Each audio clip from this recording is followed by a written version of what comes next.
ఆయనకి ఎంత తీపి ఉంటుందండి మన మీద, ఒక్కరు ఆలోచించండి. మనం దరిద్రగొట్టు జీవితాల్లో ఉండటానికి ఇష్టపడతాడా? శాపగ్రస్తమైన బ్రతుకులు బ్రతకటానికి ఇష్టపడతాడా? శపితమైన జీవిత అనుభవాల్లో ఉండటానికి ఇష్టపడతాడా?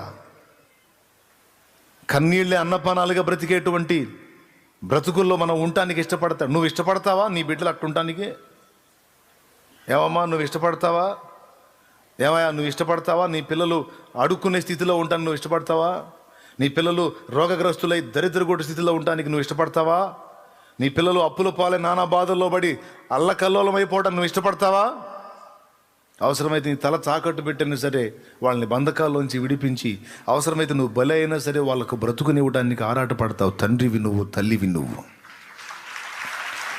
నేనేమైపోయినా పర్వాలేదు, నా బిడ్డలు బాగుండాలి. పితృవాత్సల్యం, మాతృవాత్సల్యం, అమ్మా నాన్నల యొక్క